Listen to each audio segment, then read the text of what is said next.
Hello dear students. UP PET 2025 की तैयारी चल रही है।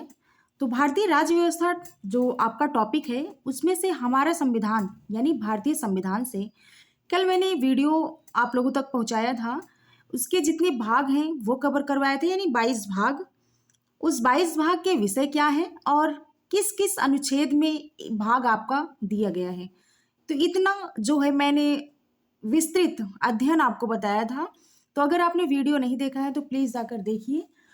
और अब इस भाग के जितने भी टॉपिक हैं और आपके पेपर से इम्पोर्टेंट हैं वो चीज़ आपको कवर करवाई जाएगी। तो मेरा मानना यह है कि जब तक आप विस्तृत थोड़ा सा अध्ययन नहीं करेंगे, उस टॉपिक के बारे में जानेंगे नहीं, तो तब तक आप एमसीक्यू, पीवाईक्यू या प्रैक्टिस सेट सॉल्व नहीं कर सकते हैं। और अगर ऐसे सॉल्व करते हैं तो आपके बहुत सारे क्वेश्चन जो हैं वो रॉन्ग होते हैं, तो जिससे आप डिमोटिवेट होते हैं। इसलिए पहले मैं थोड़ा सा विश्लेषण करके थोड़ी सी व्याख्या आपको बताऊंगी। आफ्टर देन पीवाईक्यू भी करवाया जाएगा। ओके, तो अभी जो चल रहा है आप उसको पढ़िए और नोट तैयार करिए। नोट्स तैयार करते हैं तो आप बाद में भी पढ़ सकते हैं, बाकी वीडियो तो पड़ी ही रहेगी, प्लेलिस्ट बनी हुई है। तो चलिए शुरुआत करते हैं। आज मैं आपको भाग 1 संघ और उसका राज्य क्षेत्र जो अनुच्छेद 1 से 4 में है, और भाग 2 नागरिकता जो अनुच्छेद 5 से 11 में है, भाग 3 मूल अधिकार जो 12 से 35 अनुच्छेद में है, और भाग 4 राज्य के नीति निदेशक तत्व जो 36 से 51 में है, और भाग 4 का जो मूल कर्तव्य विषय है और 51 का। ठीक है, इतना टॉपिक आज मैं क्लियर करवाऊंगी। देखिए स्टूडेंट्स, जो है थोड़ा थोड़ा पढ़ के चलेंगे। बहुत ज़्यादा अगर एक ही दिन में पढ़ लेंगे तो हम भूल जाएंगे, क्योंकि ये याद करने का विषय है। और ये जितना टॉपिक मैं आपको बता रही हूँ मोस्ट इम्पॉर्टेंट है हमेशा, और अधिकतर ये जो है टॉपिक पूछे जाते हैं, और आपके उसमें टॉपिक में भी जो है दिया गया है भारतीय संविधान का। तो चलिए शुरुआत करते हैं। अगर आप नोट कर रहे हैं तो बहुत अच्छी बात है। तो भाग 1 क्या है? संघ और उसके राज्य क्षेत्र। ठीक है, संघ और उसके राज्य क्षेत्र। तो चलिए, भाषाई प्रांत राज्य पुनर्गठन आयोग समिति, ये आपके लिए इतना इंपॉर्टेंट है, ये आप जो है नोट कर लीजिए। मैं बार बार यही कहूंगी कि नोट कर लीजिए। भाषाई प्रांत आयोग गठन कब हुआ था? भाषाई प्रांत आयोग जो है उसका गठन कब हुआ था? तो जून 1948 में।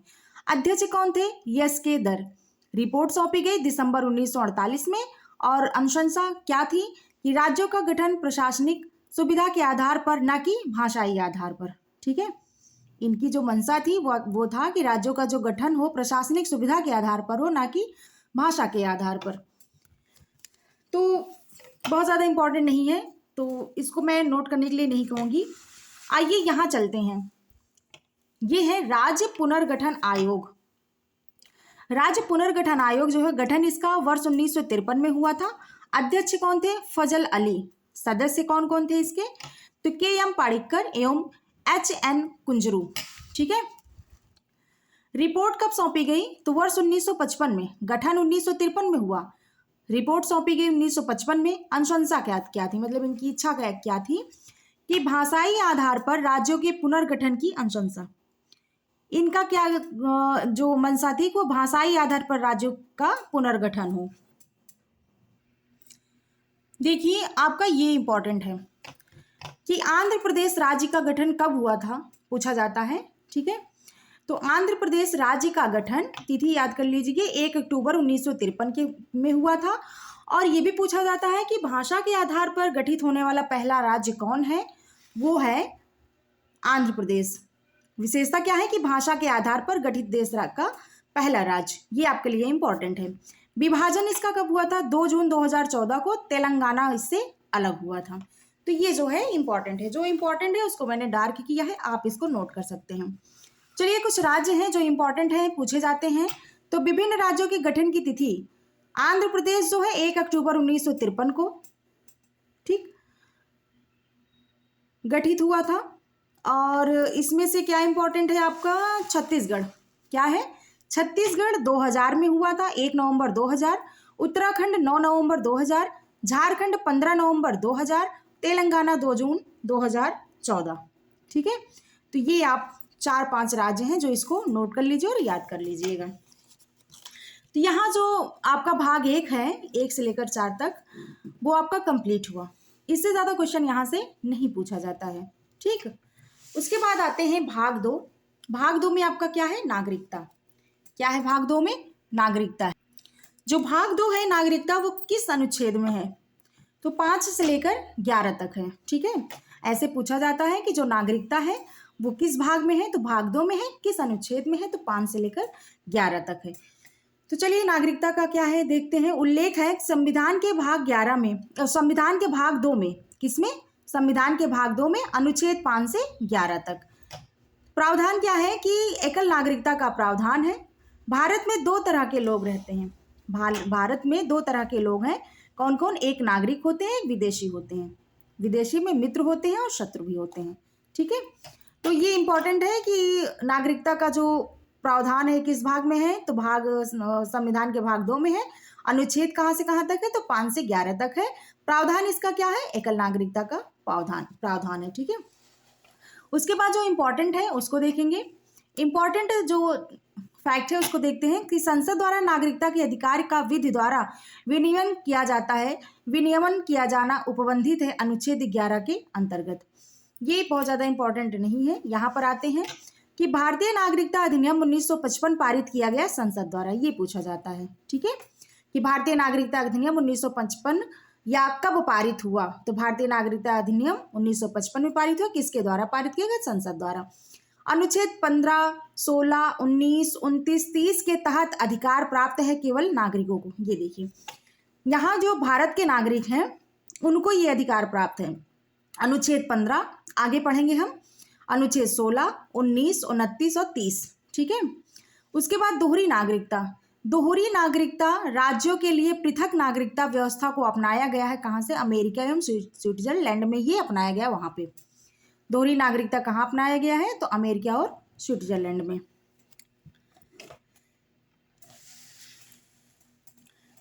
कुछ संबंधित तथ्य हैं कि पाकिस्तान से भारत को प्रव्रजन करने वाले कुछ व्यक्तियों की नागरिकता के अधिकार के बारे में उपबंध है।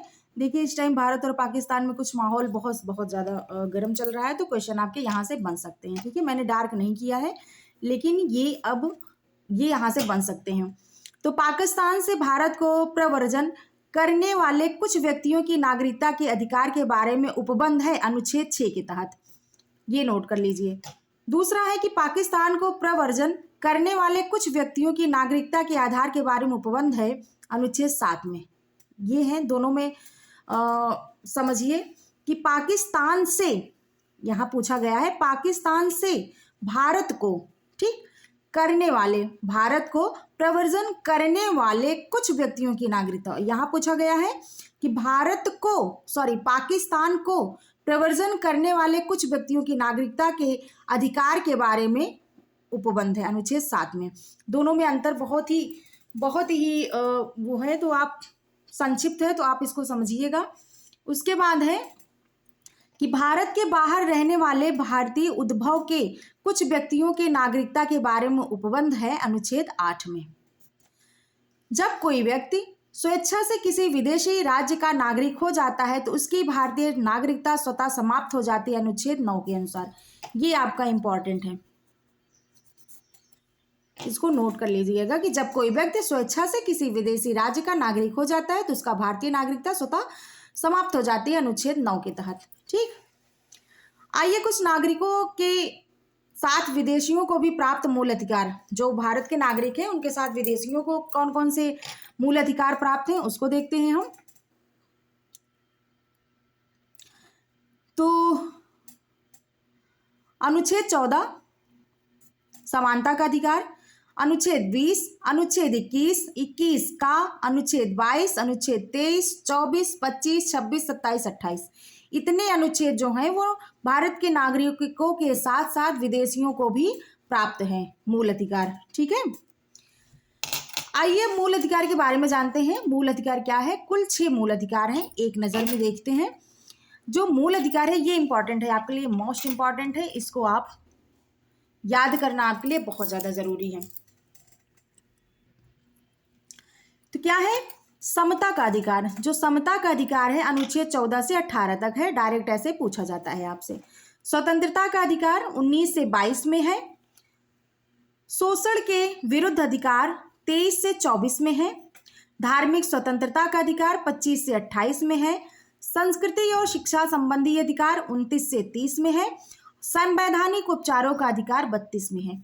ये आपको याद करना बहुत ज़्यादा जरूरी है क्योंकि डायरेक्ट ऐसे पूछा जाता है क्वेश्चन कि समता का अधिकार किस अनुच्छेद में है। समता या समानता, स्वतंत्रता, शोषण के विरुद्ध अधिकार, संवैधानिक उपचारों का अधिकार, ये सारे सब आपके अनुच्छेद पूछे जा सकते हैं। या फिर ये पूछा जा सकता है, अनुच्छेद दे दिया जाए और मूल अधिकार पूछा जाए कि इस अनुच्छेद में कौन सा अधिकार है। ठीक है। उसके बाद है कि संसद नए राज्यों का निर्माण कर सकती है साधारण बहुमत से। भारतीय संघ के अंतर्गत किसी राज्य को मिलाने का अधिकार है संसद को। ठीक है। लोकसभा में संघ राज्य क्षेत्र के लिए आरक्षित सीटों की संख्या कितनी है? 20 है। राज्य पुनर्गठन की सिफारिश पर 1 नवंबर 1956 को बनाए गए राज्य संघ एवं संघ राज्य क्षेत्रों की संख्या कितनी थी? 14 राज्य और 6 संघ राज्य क्षेत्र थे। नागरिकता की प्राप्ति का अंत कैसे होता है? आइए इसको जानते हैं। जन्म से। नागरिकता की प्राप्ति कैसे मिलती है और उसका अंत कैसे होता है, ये जानते हैं। तो देखिए, आपको प्राप्ति कैसे होगी? जन्म से मिलेगा, भारतीय नागरिकता के आधार पर, अर्जित भूमि के समामेलन से। जैसे कि कोई भाग अगर पाकिस्तान में है, ठीक है, आपने वहां जन्म लिया है, लेकिन आज युद्ध हो रहा है और भारत उस क्षेत्र को जीत जाता है, तो अर्जित भूमि और वो भारत में सम्मिलित हो जाता है, तब आपको नागरिकता मिल जाती है। वंश परंपरा से, आपके वंश और परंपरा से मिलेगी, देशीकरण से मिलेगी और पंजीकरण से मिलेगा। ठीक है। आइए अंत कैसे होता है ये देखते हैं। तो भारतीय नागरिकता का अंत या लोप, यदि आप किसी अन्य देश की नागरिकता ग्रहण करने पर, देखिए यहाँ पर दोहरी नागरिकता नहीं है भारत में, ठीक है, लेकिन कहाँ पर है इसके पहले मैंने आपको बताया था, तो कमेंट करिए तुरंत कि कहाँ पर है। किसी अन्य देश की नागरिकता ग्रहण करने पर जो है आपकी नागरिकता भारत की लोप हो जाएगी, उसका अंत हो जाएगा। नागरिकता त्यागने का, अगर आप स्वयं नागरिकता त्याग करते हैं तो फिर आपका अंत हो जाता है, आपके मतलब नागरिकता का। उसके बाद सरकार द्वारा वंचित करने पर, अगर सरकार आपको वंचित कर रही है नागरिकता से, तो अब आपका नागरिकता का लोप हो जाता है। कुछ इंपॉर्टेंट टॉपिक है कि भारत में नागरिकता से संबंधित कानून बना सकती है, कौन बना सकता है पूछा जाता है, संसद बना सकती है बस। भारतीय संविधान में नागरिकता का उल्लेख किया गया है भाग 2 के अंतर्गत अनुच्छेद 5 से 11 तक। भारतीय संविधान नागरिकता प्रदान करता है एकल नागरिकता, यहां पर दोहरी नागरिकता नहीं है।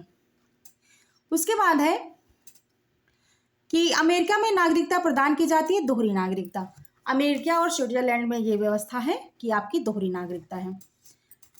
भारतीय नागरिकता अधिनियम 1955 के अनुसार पंजीकरण द्वारा भारतीय नागरिकता प्राप्त करने के लिए भारतीय मूल व्यक्ति को भारत में व्यतीत करने होंगे कितने साल? 5 साल, ये पूछा जाता है। ठीक।